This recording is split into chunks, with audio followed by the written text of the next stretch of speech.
Hey, good morning. It's Saturday, November, no, not November, January the 11th. And yeah, I know the lighting's not very good. I am in the middle of moving some of this to my other office. So, but anyway, the nice thing about doing these Facebook Lives, I can pretty well talk to you about anything I want to. And you have the freedom to turn it off, so it worked out good. So I got thinking this morning, we've been talking about debt and all that lately, and I thought, well, let's have a little change. Let's throw a little curveball in here and talk about something different. And so this is sort of important to me and should be to you. So just pay attention. So here's what I want you to talk about. I want to talk to you today a little bit about a little dose of reality. Truth is, we're sitting on the end, I think, of the longest bull run ever in the stock market ever in the United States. We passed that. We passed the prior record not too long ago, and man, things are just great. People making money, 401ks are going up, stock market's going up, and everything's good. Now, and that's good. I mean, the economy is good. I mean, it's better than it's been in a very, very, very, very long time. Unemployment is lower than it's been in a very, very, very, very long time. So I don't want to be a Debbie Downer here, but I did want to share with you that there is a cost to this. There is a little bit of reality check to this, and so I thought maybe I would share some of that you need to be thinking about. And oh, there you go. There's my great image of the bull market going up and up and up and up and up. When President Trump on his first day of office, I think the stock market was a little over 19,000, and the Dow Jones was a little over 19,000. It tap danced around 29,000 yesterday, and then retreated just a little bit at the end. But that's just an incredible, incredible run in the last several years. Now, the flip side to that is, and just so you know, and I'm not the smartest guy in America, but the flip side to that is that the Fed, the money market folks, the Federal Reserve, continues to pump money into the economy and pump money into the economy.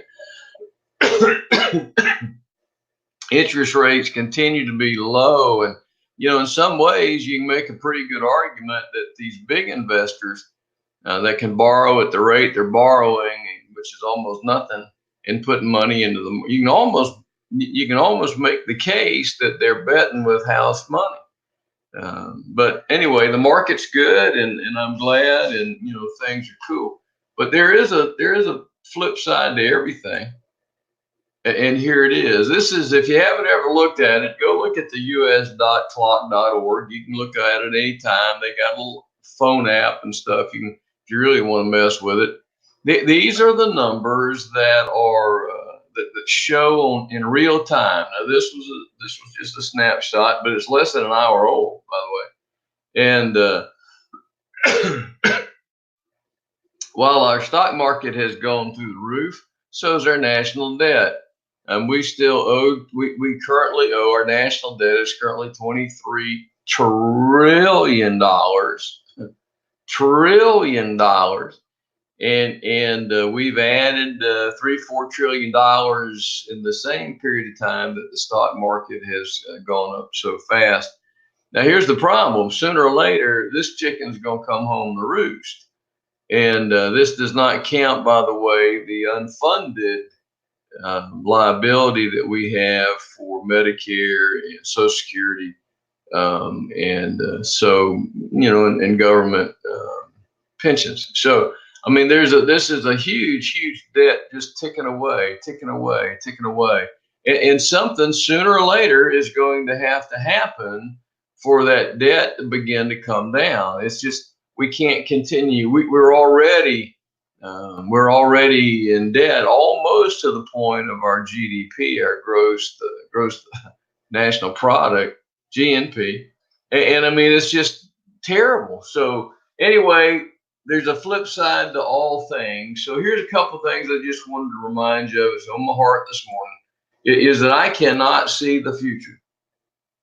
Nobody can, right? But here's what I know. In history, the stock market has gone through periods of change that goes up, it goes down, it goes up, it goes down, it goes up, it goes down. You know, we've been in this decade of go, go, go, grow, grow, grow. We forgot that the decade before that, the stock market left us hanging twice to the tune of 40 to 50%, twice in a single decade. The market dropped 40, 50%.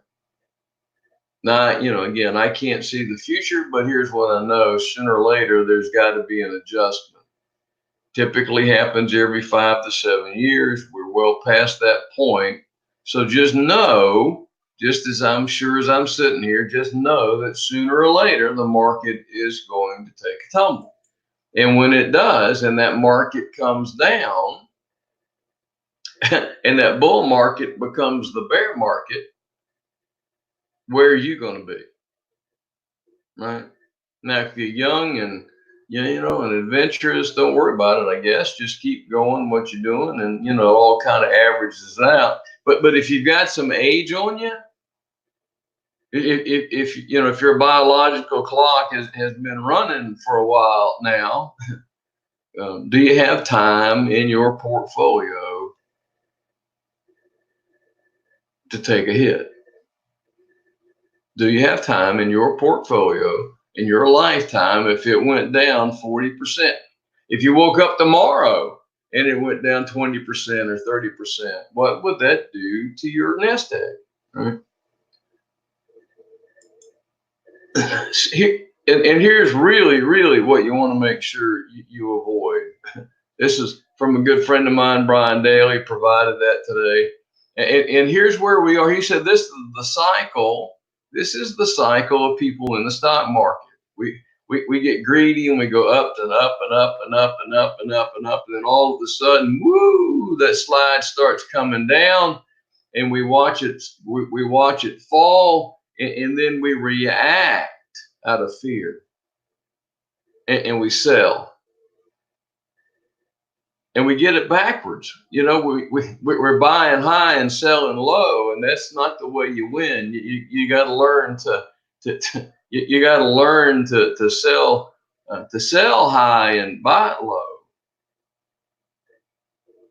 And so I guess my encouragement for you, and this is, you can tell this is kind of just off the top, but on my heart, is that it may very well be the time to take some of that growth that you've seen, that you've recovered, that you've enjoyed for the last, you know, 10, 6, 8, 10 years. It might be time to pull some of that money off the table and put it into something safe, something that's going to grow with the market. You know, not quite as high as if you're just in the free market, but it's going to grow with the market grows. But here's the magic: it does not fall if the market goes down. No, that's sleep good at night money, right? All right, so I'll quit preaching. So last thing here, a little slide, something for you to think about. Safe money's your friend. Safe money's your friend. And if you're, you know, if you're approaching retirement or you're in retirement, you need to have probably 70% of your money in something that'll grow but stay safe, that you can't lose on, but won't lose anything if the market crashes. And I'm going to remind you, because we're all want to hang in there just a little bit longer. I talk to people all the time. We're going to hang in there just a little bit longer and see where the market goes. Well, that's gambling. Can I just call it what it is? That's gambling, and that's a little bit being greedy. And listen, you're better off moving some of that money to the safe side. You're better off if you did it 6 months too soon, a year too soon, than one day too late. So I'm going to quit preaching to you, but if you watch this thing, it's because you know me or you know somebody that knows me, and I think this is an incredibly important thing for you to know. So anyway, have a great Saturday. Thanks for letting me share my heart with you today. And we will be back Monday when we do another one of these things. So have a great day, and I'm going to call it off, and we'll stop for now. Bye bye.